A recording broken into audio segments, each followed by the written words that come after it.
Salam sejahtera, tuan-tuan dan puan-puan, berita terkini. SPRM sedia semak tuduhan Rafizi. Sumber dipetik dari Malaysia, kini berita sepenuhnya.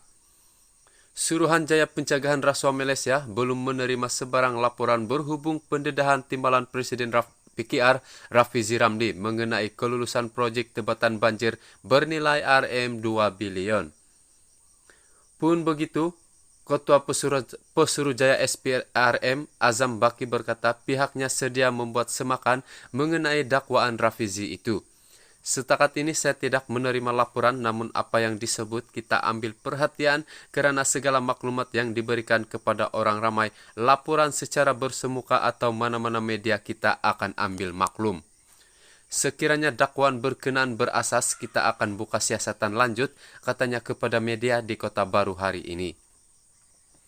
Azam berkata demikian selepas Majlis Pengurnian Kehormatan Kelantan sempena ulang tahun Hari Keputeraan Sultan Kelantan V yang ke-53.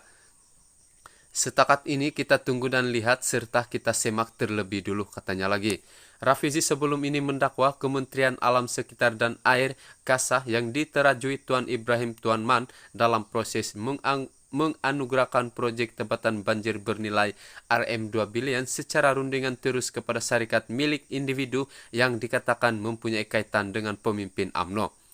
Timbalan Presiden PKR itu mendakwa dimaklumkan sumber kerajaan bahwa usaha meluruskan segera proyek itu bahwa pentadbiran kerajaan sementara sebagai timbal balas selepas menerima dana PRU 15.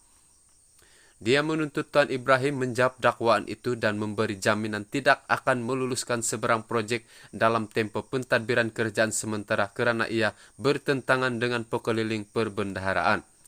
Semalam Menteri Alam Sekitar dan Air itu memberikan tempo 7 hari kepada Rafizi untuk memohon maaf dan mencadangkan jumlah ganti rugi kepadanya atau berdepan tindakan undang-undang. Timbalan Presiden PAS itu berkata Rafizi memfitnahnya dalam isu kontrak tebatan banjir KASA bernilai RM2 bilion itu. Ditanya sama ada SPRM akan memanggil Rafizi untuk mengambil keterangan atau tidak, Azam berkata perkara itu belum diputuskan lagi dan pihaknya mengalu-alukan Rafizi untuk mengemukakan maklumat. Kita mengalu-alukan Rafizi atau mana-mana pihak untuk tampil menyalurkan maklumat kerana kita terbuka dan ia adalah tugas kami. Sekiranya ada asas untuk menjalankan siasatan, kita akan buat tampaknya. Sementara itu, Tuan Ibrahim menyatakan kesediaan untuk disiasat dan dipanggil SPRM berhubung dakwaan itu. Katanya tiada apa yang perlu disembunyikan kerana jelas dakwaan Rafizi bersifat tomahan terhadapnya. Jika SPRM panggil saya untuk ambil keterangan pada waktu pagi itu juga saya sampai dan tidak akan tangguh-tangguh. Saya tidak ada masalah, sebaliknya akan memberi kerjasama sepenuhnya kerana tiada apa yang perlu disorok atau disembunyikan, katanya lagi. Sekian laporan.